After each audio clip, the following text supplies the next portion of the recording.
And let's move on to our corporate radar then. Lupin is clearly the star in today's trade, in fact, even in yesterday's trade. But before we get chatting with the management, in a big loss to the company, Mr. Deshbandhu Gupta, the founder and chairman, passed away earlier this week in Mumbai at the age of 79.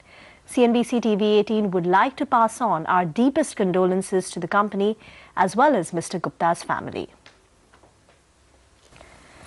Clearly a pioneer as well as dawn of the Indian pharmaceutical industry. But back to the markets and back to the company's fundamentals. Ramesh Swaminathan, the CFO of the company, is here with us in the studio. Hi Ramesh, and thanks so much for joining in. First, let me start with the latest news. You have launched Vigamox generic in the US, which is used in the treatment of bacterial conjunctivitis. First, if we know the market size, it's roughly about $270 million. But if you could tell us how many players would be there in the fray and what would be the annual revenues to Lupin to start with? It's indeed a niche opportunity, and we have already launched it in the market. There is, of course, Sandoz, which is already in there, which is the authorized generic. We also have Apotex in play. We do expect it to be, Lupin is, of course, there. We do expect a couple of more players to enter at some stage. It's a niche, 5, 6 perhaps players? 4 to 5 at very worst. I do expect it to be a niche opportunity for us. Okay. Not obviously in the same league as a Glumets or a Fortamet, but it's certainly going to be a good opportunity. Okay. Ramesh, good morning. Good to have you in our studios, actually. Which plant is it being launched from? It's from Pithampur. From Pithampur. Which is Indore, yeah. Which is Indore. So what's the status at both Goa and Indore right now? Because that's really the important cue from market's point of view, especially in terms of US FTA action. Heavy weather has been made out of a lot of those inspections, so to speak. So we have had a few observations when it comes to Goa, 3. When it comes to, in fact, Pithampur, we got about 5 and so on. And Aurangabad also has a few. But it's not as though we expect it to escalate at this stage. I think the fears are overdone. It's business as usual for us at this stage. So I think the question itself is not something which... No, the reason I ask is that we haven't seen any launch from Goa plant, even though there was a lot of news flow. I think September 14 was the last approval. We had Bupaprion actually being launched from, in fact, Goa, but we have not launched anything from Goa, as of now. I agree with you, the last few, but that doesn't necessarily mean that the launches are going to be withheld or approvals are withheld. Where is Goa right now in scheme of things? As I said, it's not as though we expect any escalation from our perspective. But are you planning more launches from Goa? Can we expect for sure. I think even during the course of this year, we expect about 25 to 30 launches to happen across various locations. Goa would be certainly very important from our scheme of things. I do accept that there has been some delay of launches from Goa itself. But as I said, I think we have no fear at this stage. Okay, since GST has been the fore of all discussions over here for the last 1 week, if you could tell us how have sales gotten impacted for Lupin in Q1 on account of GST, and if you could quantify that, even approximately in any way for us.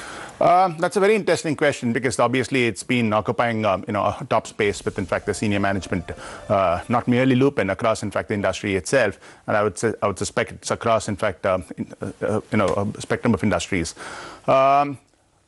In the long term, I expect, in fact, GST to come out very good for the economy, certainly good for the industry, and for us for sure.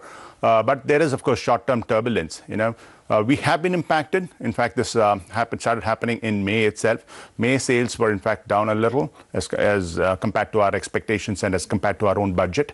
If you speak about, in fact, June, it's certainly much lower than what we, perhaps it's in line with industry standards. How much are May and June sales lower than last year, as well as compared to your expectations? We see growth overall in up to May. In June, we would take a tumble, so to speak, because essentially the entire trade was destocking, and this has impacted all companies. So when you put this together for first quarter, just talking about the India business, are we expecting complete sort of flattish trends because of these issues? Yes, you could say that. But no contraction in the India business? There could be some contraction at the end of the day, but and certainly there is going to be a P&L impact because companies have been offering additional discounts and so on.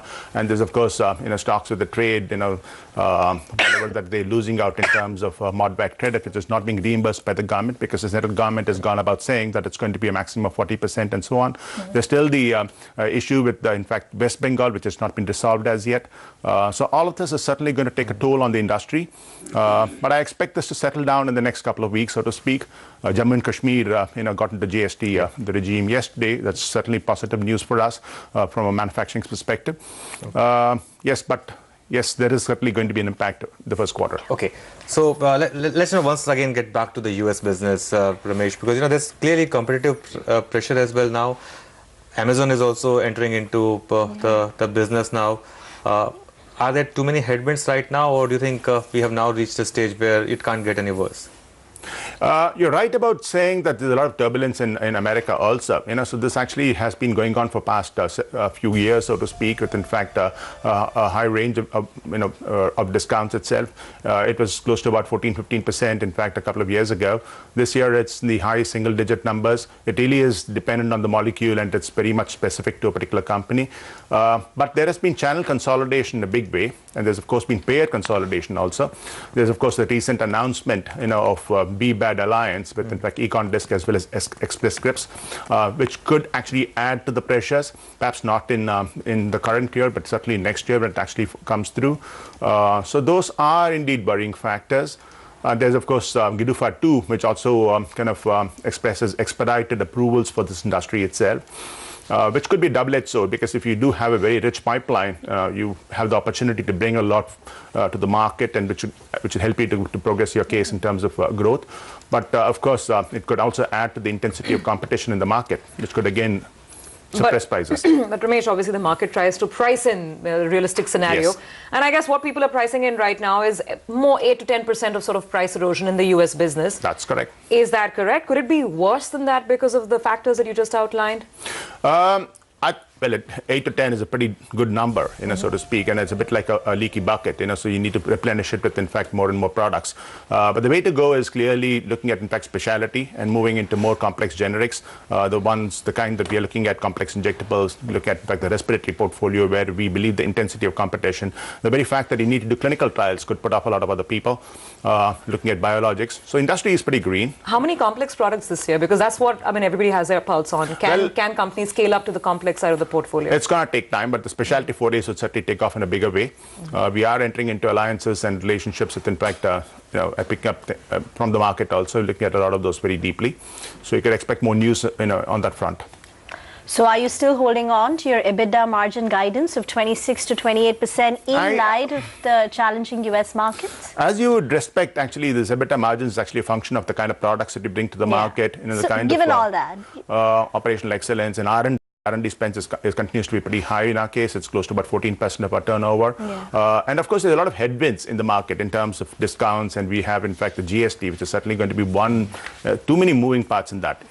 So I'm saying that it could be between, a little shade lower, perhaps in 24 sometimes, perhaps to the lower end of the range, really, so to speak. And that's what I spoke about last week to some other firm.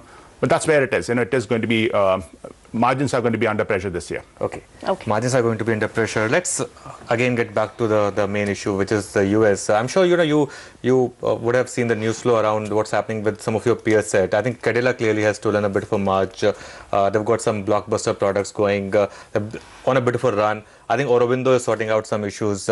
Street wants to know, when will Lupin fully be able to sort out the issues with US FDA and get back to the kind of growth that it was showing 2 or 3 years back? I think the suppression in our case is not really because of the FDA issues, really, which is there, of course. But having said that, it's not something that we believe will escalate. It's more to do with, in fact, the kind of products that you bring out to market. The exclusivity which is being lost on, in fact, Fortimet and Glumetza is certainly the most important factor out there. But what goes up has to come down, and that's true with the generic industry. Any other blockbuster product which is lined up? Because, clearly you've had your time with some of these products, but that's what market wants to know now in terms of the... Clearly, there are a lot of products that are there in our pipeline which we have not launched. We do expect scaling up to happen when it comes to products like Metagene. There is still some steam left with Ministrine, and there is, of course, Vigamox and others. But collectively, all of these are not still capable of actually taking on the void created by loss of exclusivity for Glumetza or Fortimet. But if we take these things forward for a couple of years. We do have a lot of products which are being. So you do expect, in fact, 18 and perhaps 18 to be certainly to be lackluster, and 19 could be, you could gain some sheen, but 20 is clearly the year where we believe growth would be back to some levels of normalcy. Okay, let me come back to your revenue forecast. You had earlier given us a guidance of $3.5 billion, which you said instead of FY18, it would be achieved by FY20. Could you give us a pathway to hitting $3.5 billion by 2020? How much would come in FY18? What would FY19 look like? 18 clearly is not a year where we see tremendous growth, and I keep repeating that, and because the pipeline has not really taken, what it should be for America. Clearly, there are several other markets which are firing, which includes the emerging markets. So Latin America, both Mexico and Brazil are doing well for us. So are markets like South Africa and so on. India, we certainly expect, in fact, to certainly increase our market share and the like. But clearly, America is very important. So if you speak about growth for FY20, it's going to come from clearly a portfolio on the respiratory front. We're doing good work out there. It's certainly going to come from complex injectables and the like. The the etanercepts of the world, which we would launch in parts of the world, which is biologics really. And specialty forays, so Metagene and a few other things that we're going to enter into during the course of this year itself. Okay, Ramesh, thanks a lot for your time today. I know the last 2 years have been tough, but before that, of course, you have created a lot of wealth for shareholders, and we'd hope that you get back to those ways. Thanks a lot for taking time. Thank you very much. It was a pleasure as usual. Thanks. Okay, that's Lupin, but from one big corporate to other, we have Mr. Adi Godrej.